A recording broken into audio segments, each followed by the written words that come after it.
más humano.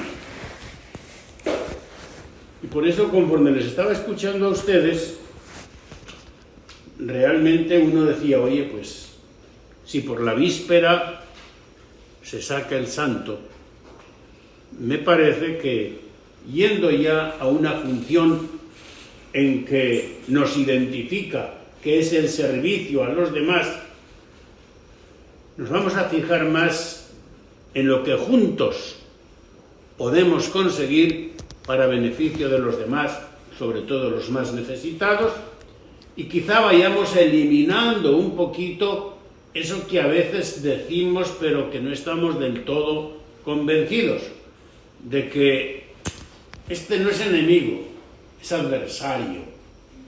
Bueno, pero bendito Dios, las diferencias también son muy útiles para ir conformando, yo diría, como el modelo que la Iglesia nos está pidiendo.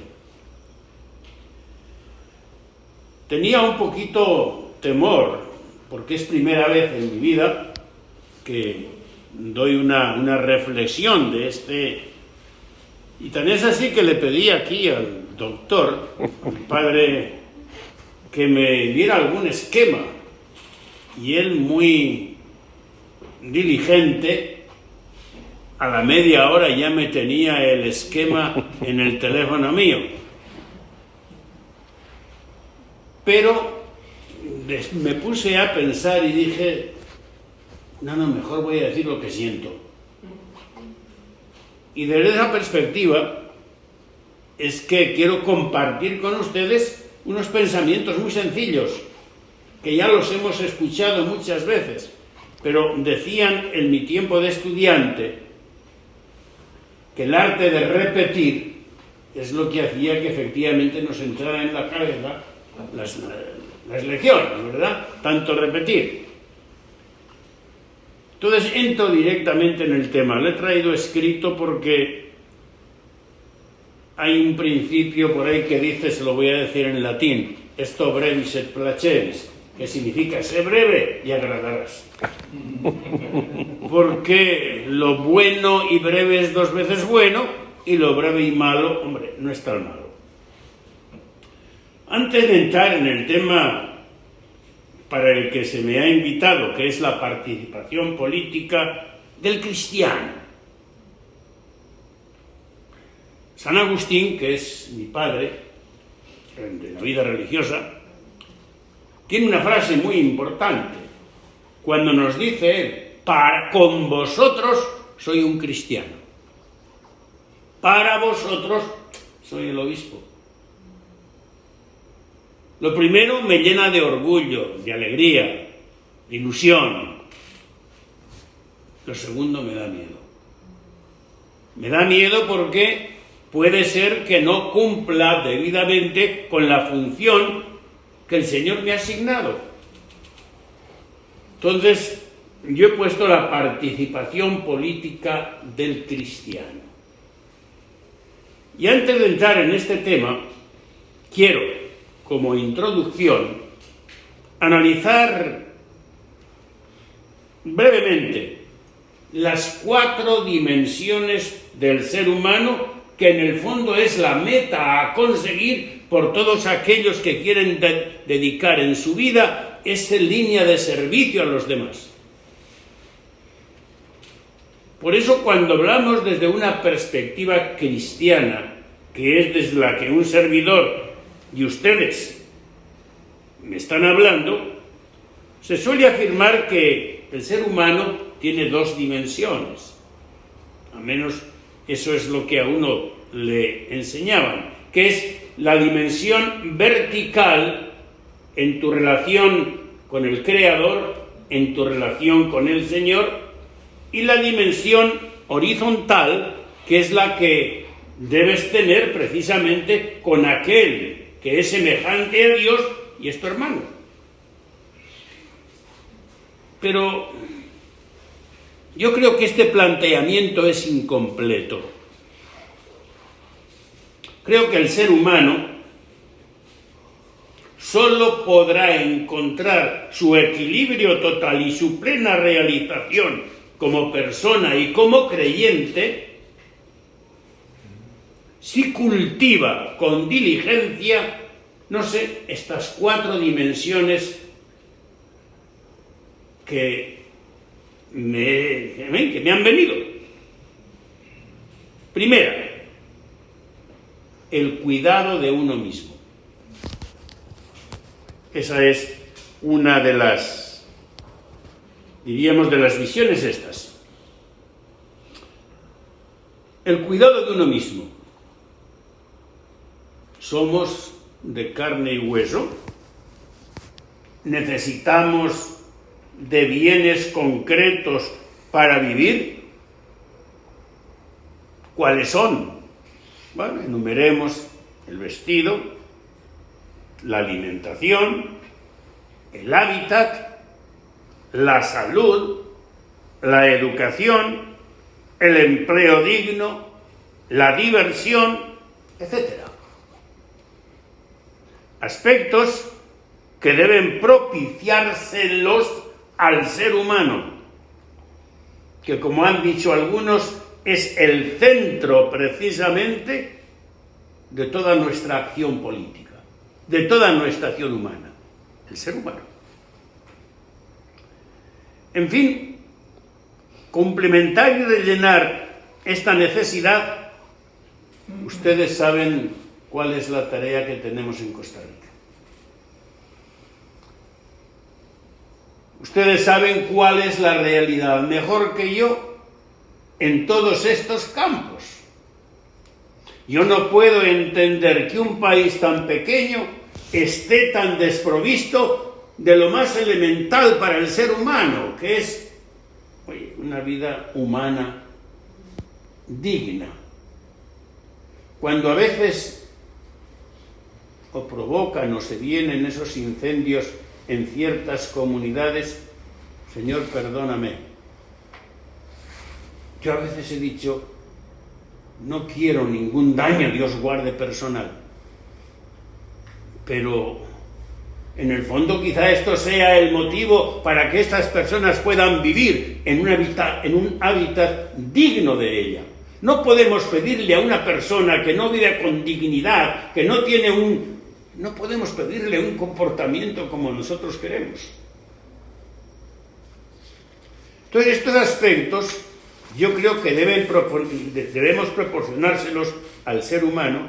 Y vean, el Señor les está llamando a ustedes para que estos aspectos efectivamente puedan mejorar sustancialmente en Costa Rica. No puede ser que un país de 5 millones de habitantes tengamos tanta hambre, tengamos vivienda tan fea y tengamos, desgraciadamente, tanta proliferación de narco que están llevándose este país, qué sé yo por dónde.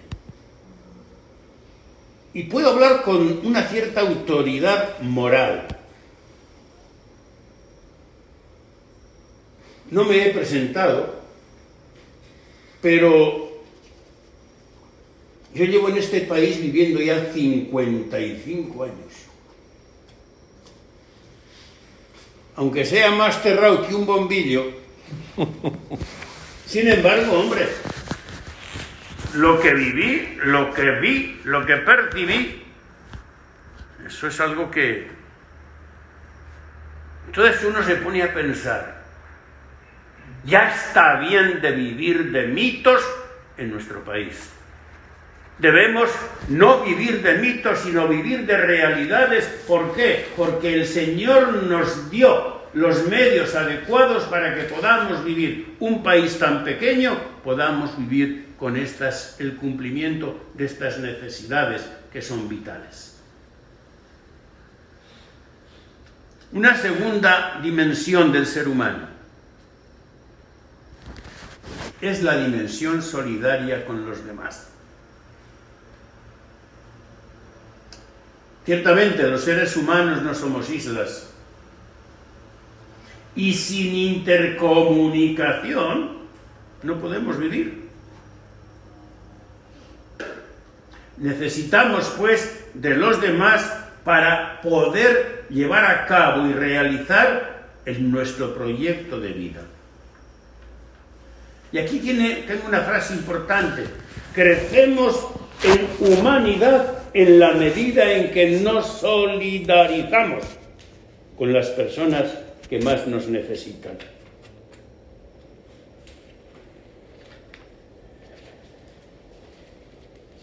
Yo creo que vuelvo con lo que he comenzado.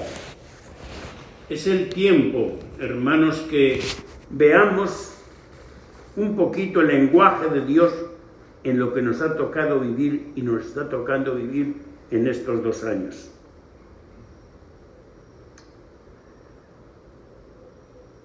No hemos de procurar crecer a costa de hundir al otro.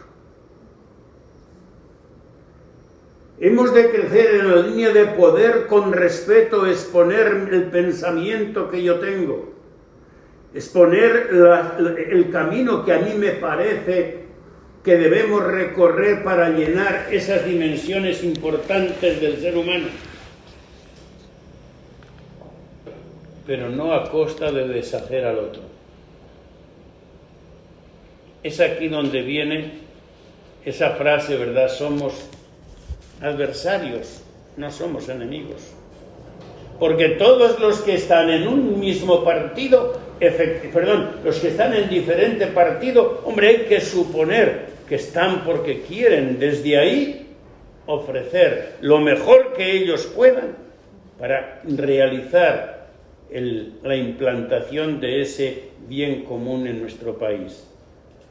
¿Y cuántas veces, verdad, la política que debe servir para formar amigos, realmente, desgraciadamente, lo que se siembra a veces son unas enemistades tremendas?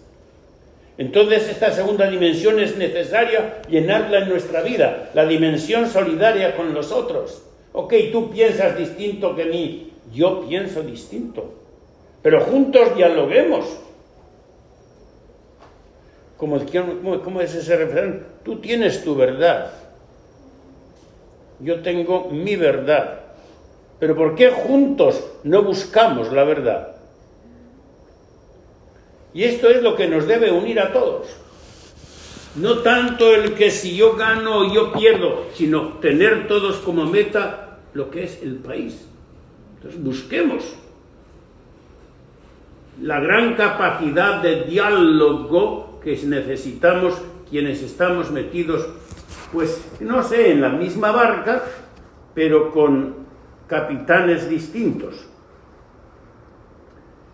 Una tercera dimensión que ustedes me ha encantado el escucharlos, porque de verdad necesitamos en la Asamblea Legislativa esa convicción de defender aquellos valores que yo creo.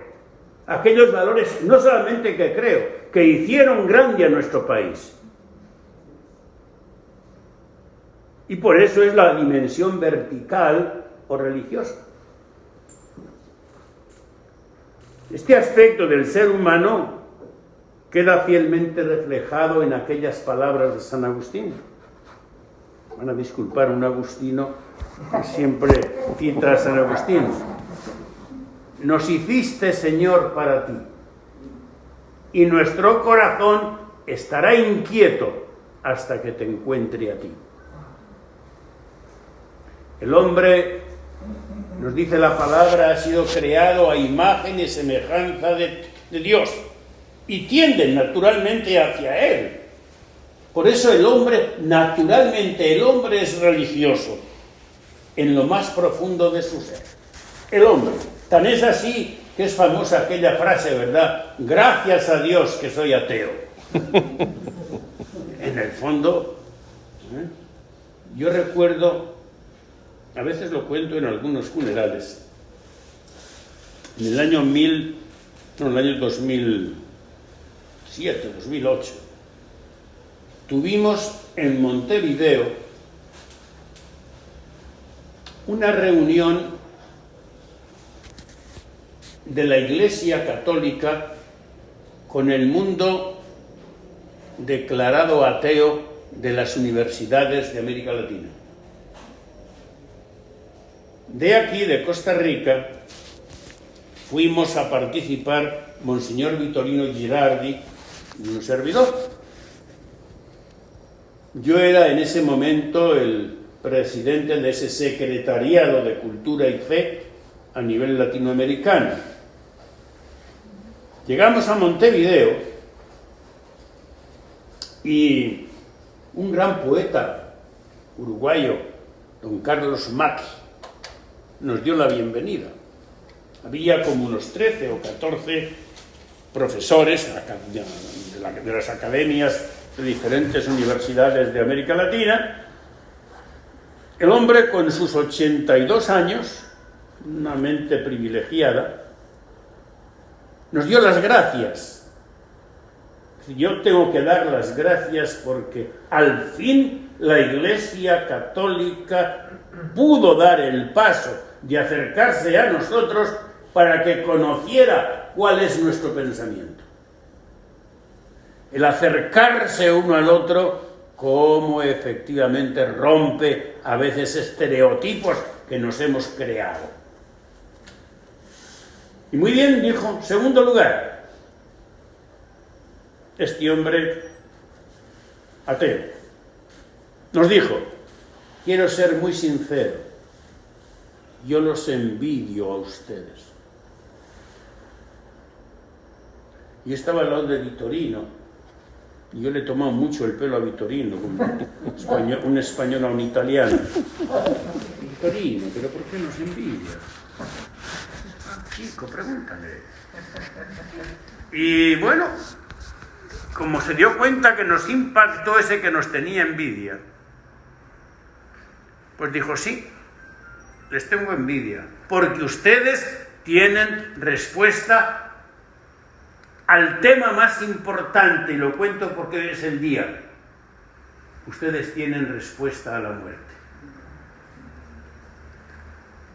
Yo no, decía él. Y recuerdo que lo dijo Monseñor Vitorino: manito, da el paso. Pero sí, efectivamente, nosotros en esa dimensión religiosa tenemos que tener, vuelvo al principio, tenemos que tener, no sé, ese valor. Puchica, lo que uno ama lo expresa. Lo que uno ama, en lo que uno cree, no mira a ver si caigo bien o caigo mal, lo expreso, sin ofender a nadie, por supuesto. Por eso hemos dicho que el hombre es fundamentalmente religioso en lo más profundo de su ser. Una cuarta dimensión final es la dimensión de la interiorización personal. Es decir, es esa profundización de uno mismo o del autodescubrimiento de lo que uno es. Esa dimensión es importante en la vida. Para mí es la dimensión clave para profundizar las otras dimensiones. Si somos superficiales con nosotros mismos, lo seremos también con las personas y con Dios. No se me olvida nunca aquella frase de Santa Teresa de San Juan de la Cruz, cuando San Juan de la Cruz dice: he descubierto a Dios descubriendo la hondura de mi alma.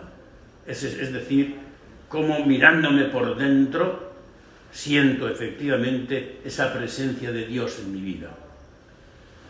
En fin, vistas estas cuatro dimensiones, doy un pasito más y caigo en el tema concreto del que ya el Papa Francisco nos recuerda cuando dice: el cristiano no puede pasar de la política. Y segundo, ¿qué es lo que puede aportar un cristiano al campo político? Son las dos preguntas que voy a conversar y ya con eso terminamos el tema. Veamos el primer punto. El cristiano no puede pasar de la política. El cristiano que quiera vivir consecuentemente su fe y la caridad se ha de interesar necesariamente por la política. Definamos primero qué es la política. Y voy a volver a San Agustín. Y nos dice San Agustín, la política, se lo voy a decir en latín para que vean que todavía lo recuerdo. Decía San Agustín, la política es ars bene faciendi. ¿Qué significa? La política es el arte de hacer bien las cosas para los demás. Aquí voy a tener un poquito un paréntesis. Si la política es el arte de hacer bien las cosas por los demás, yo me pregunto, ¿por qué a mí como sacerdote me tienen que criticar si opino de un tema político en el que creo tener mi pensamiento sobre él? ¿Y por qué entonces tiene que venir alguien para decir es que aquí lo que hace falta es un Estado laico para que los sacerdotes no opinen ni se metan en política? Entonces, ¿qué tipo de político es este? Me quiere quitar un derecho. Me quiere quitar un derecho que tengo precisamente a tratar de dar mi criterio de cómo hacer bien las cosas en determinado tema. Por eso me gusta a mí la definición agustiniana. El arte de hacer bien las cosas. Ustedes, ¿por qué están metidos en el mundo político? ¿Porque quieren fregar a Costa Rica y quieren llevarla al caos? No están porque quieren lo mejor para su país. Porque quieren lo mejor para los ciudadanos. O sea, en el fondo, porque quieren hacer mejor las cosas para el servicio de los demás, no para el servicio de sí mismo. Aquí no somos como Santiago y Juan. Cuando le dicen al Señor, oye, ¿por qué no nos pones uno a tu derecha y otro a tu izquierda? ¡Ja! No sabéis lo que pedís. Exactamente. O sea, yo creo que en la vida, vamos a ver, ¿por qué yo respondí afirmativamente a ese sentimiento que yo tenía por dentro de que el Señor me llamaba para ser sacerdote? ¿De que iba a tener realmente mejor vida que si yo tenía el matrimonio? No. Simplemente sentí que el Señor quería que yo diera a mi vida un sentido de servicio desinteresado a los demás. Que lo haya cumplido es harina de otro costal. Pero eso es lo que me motivó. Precisamente el ver cómo podía, desde mi pequeñez, ayudar realmente a otros a que esa dimensión integral, humana, religiosa, realmente pues pudiera desarrollarse en ellos. No falseemos la definición de Agustín. El ser humano es esencialmente político, pero político en el buen sentido de la palabra. Por eso, no sé, como que me he desviado un poquito, pero yo puedo decir, por favor, si ustedes están en la Asamblea Legislativa, no quieran quitarnos a los curas nuestro derecho de colaborar con la dimensión integral de lo que es el país, también opinando públicamente, porque yo no puedo opinar públicamente ahora delante de muchos, porque enseguida me pegan duro. Y si todos somos parte de un mismo cuerpo, y el cuerpo es el país, me parece que estamos haciéndole un mal servicio al país, evitando que unos que no tienen ningún interés, más que el interés del bien de los demás, prohibirles.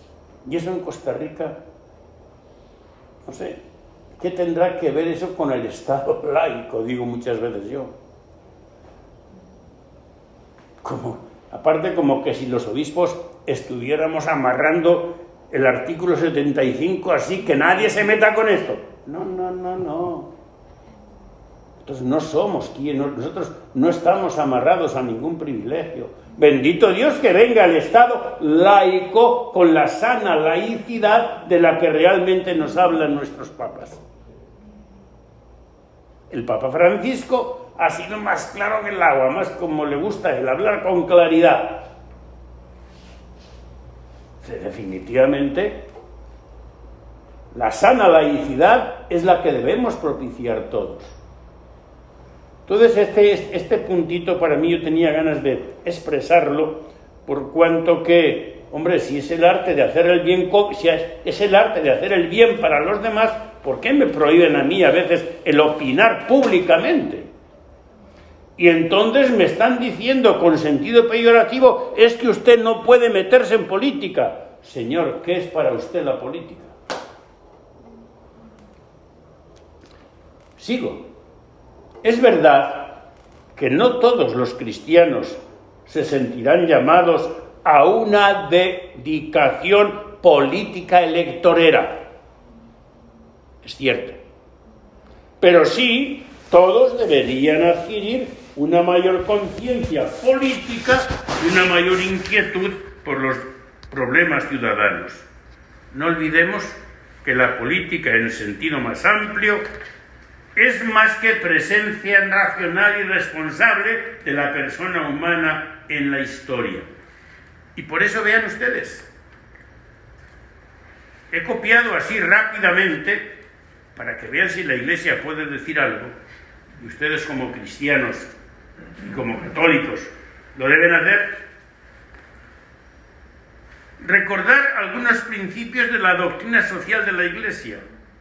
Pero, hijo de mi alma, ¿quién realmente animó mucho el que tuviéramos este estado que hemos tenido durante tantos años? ¿Acaso no fue también la Iglesia? Muy bien, ¿cuáles son estos principios? Permítanme solamente expresarlos. Es la opción preferencial por los pobres.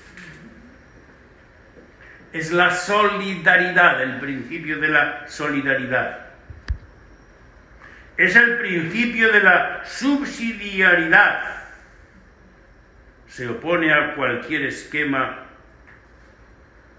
autoritario. Cuarto, el destino universal de los bienes.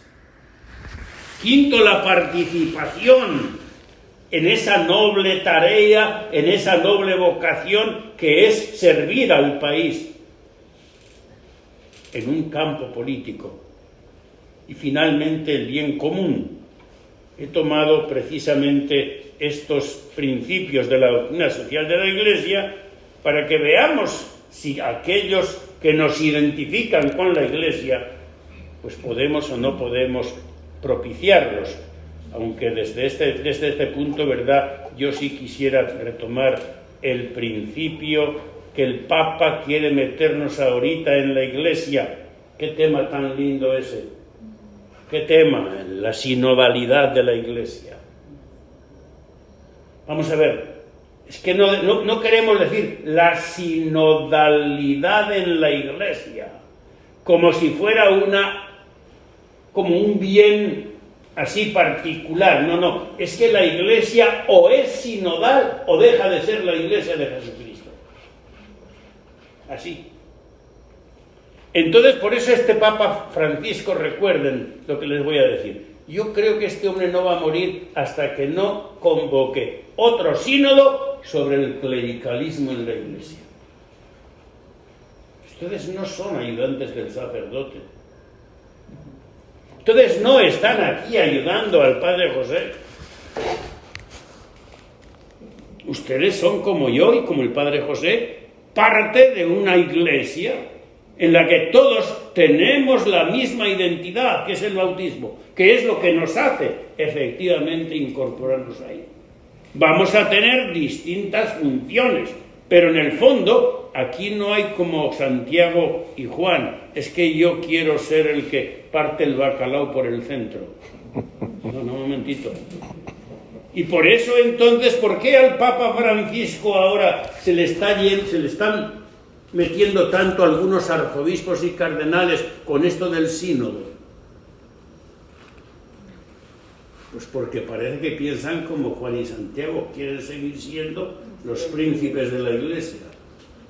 Y en la Iglesia no hay príncipes, en la Iglesia hay hermanos. Y como hermanos, todos tenemos responsabilidad para construir esa Iglesia, signo de la presencia del Señor en nuestro mundo.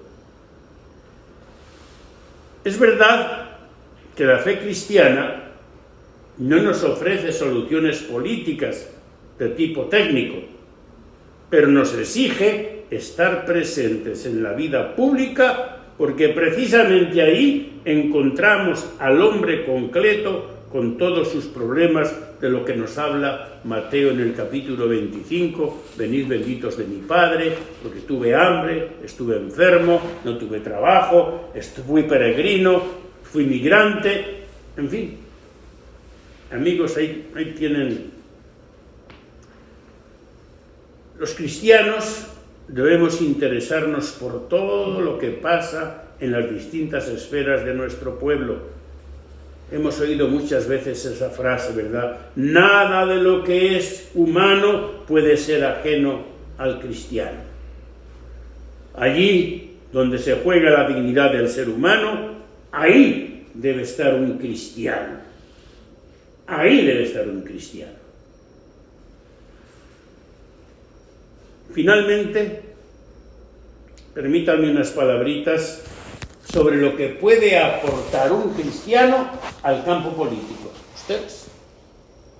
Lo que pueden aportar ustedes como cristianos católicos, cristianos hermanos evangélicos, lo que pueden aportar al país, al campo político. Parto de que el laico cristiano tiene la obligación de poner sus talentos al servicio de la sociedad. Hemos hablado antes de la solidaridad. Han de comprometerse seriamente en la construcción de un país más justo y más humano. Y esta es su tarea específica. La tarea específica de ustedes en la Asamblea será construir una Costa Rica más inclusiva, más fraterna, más solidaria.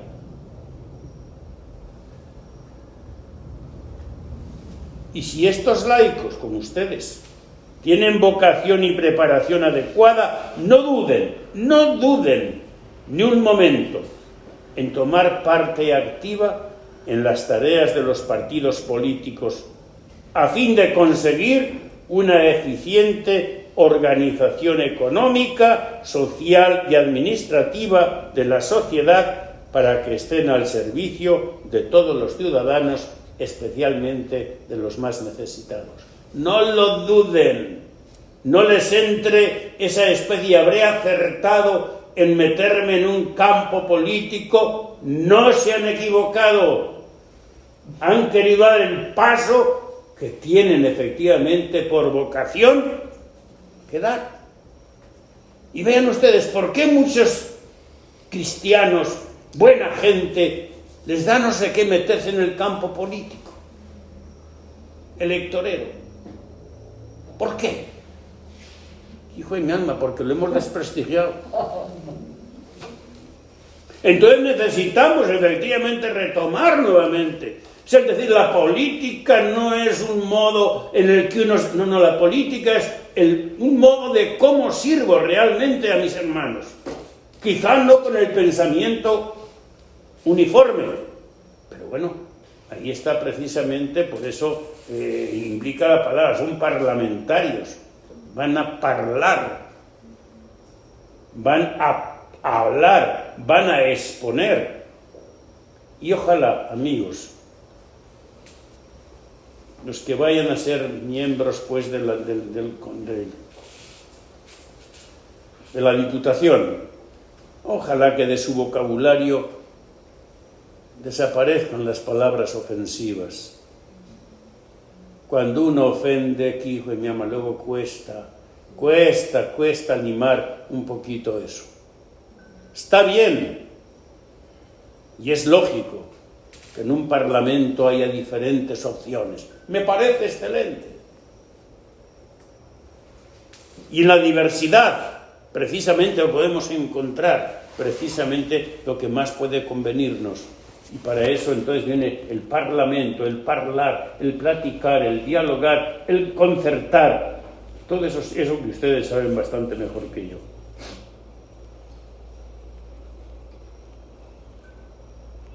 Un cristiano que se afilia a un grupo político y quiera vivir allí constantemente su fe, esperanza y caridad, sepa que puede aportar, según mi entender, estas siguientes riquezas. No sé si estaré equivocado o no. A veces, claro, como que también me cuesta a mí como el desprenderme un poquito del proceso político español, ¿no? Entonces, eso de tener doble nacionalidad a veces te confunde un poquito. Pero bueno, estas riquezas con las cuales termino. Primero, digo yo, ustedes deben tener, amigos, una postura humanizadora para cuando caiga el partido de ustedes en un burocratismo inhumano. Recordemos siempre, la persona humana siempre debe estar en el centro de toda política. Y por eso ese bien común está por encima de cualquier bien personal. Segundo, ¿qué es lo que puede un cristiano político? Es una postura de honrado servicio al bien común. Cuando quizá desde su propio partido hay alguno que busca primordialmente sus intereses particulares o intereses particulares de algunos que indirectamente a mí también me convienen, porque me hacen partícipe. No me estoy refiriendo a nada en este momento. Tercero, una postura crítica pero transformadora. Quizá cuando el partido haga caso omiso de las necesidades reales del pueblo. Costa Rica por encima de todo. Repito, no me canso. No puedo entender un país tan pequeño y que estemos metidos en este hoyo tan fuerte. Y es que se necesita una reactivación, no sé, primero mental, de quienes a veces han llevado a este país donde estamos. Cuarto, una postura, digo yo, sanamente relativizadora, es decir, cuando el partido se cierra con dogmatismo. Ahí tiene que haber personas que, hombre, todo es relativo. Aquí no hay nada absoluto solamente Dios. Quinto, una postura de sana utopía, ya que los valores del reino de Dios pueden convertirse hasta en punta de lanza de los mismos partidos políticos. Los valores morales, los valores espirituales, los valores cívicos.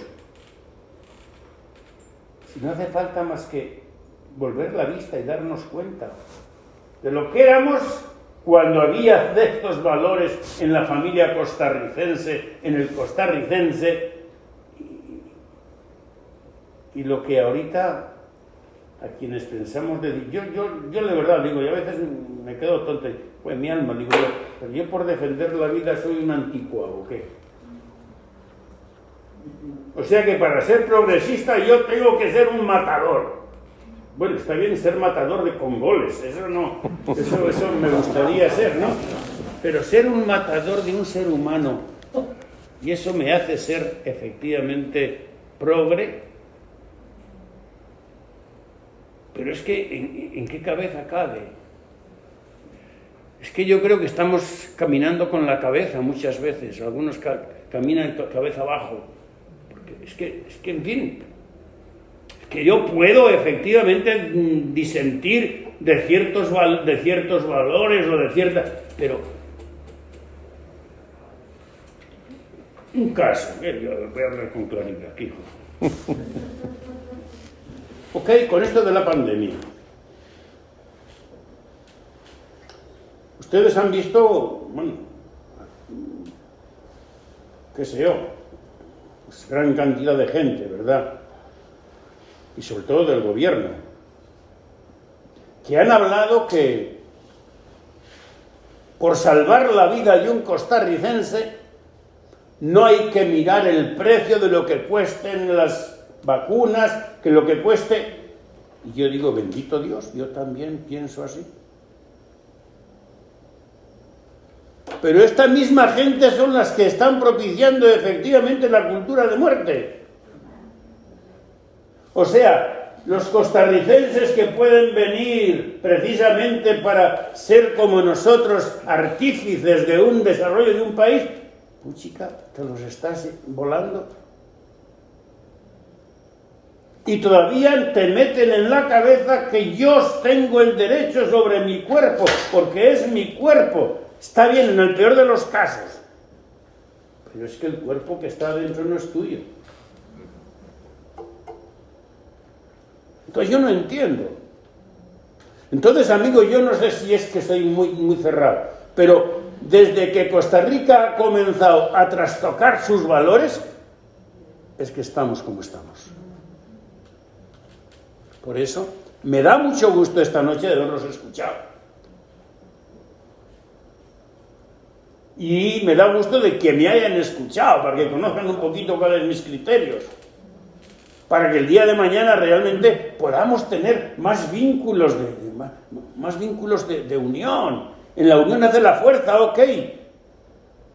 ¿Por qué entonces no unimos más quienes pensamos lo mismo en una Costa Rica provida ciertamente? Lo más lindo.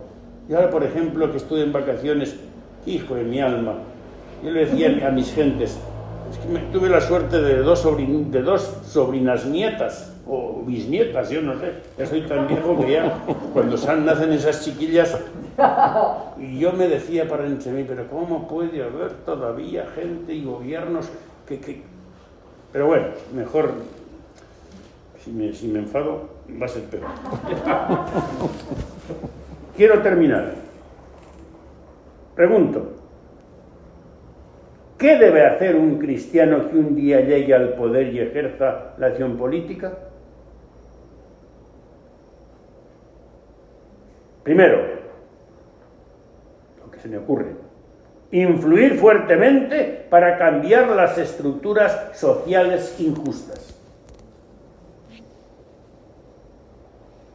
Eso sería bueno que lo comentáramos después. Segundo, ha de evitar que la acumulación de la riqueza que hay en el país vaya a muy pocas manos. Impedir que las decisiones socioeconómicas sean monopolizadas por un solo grupo.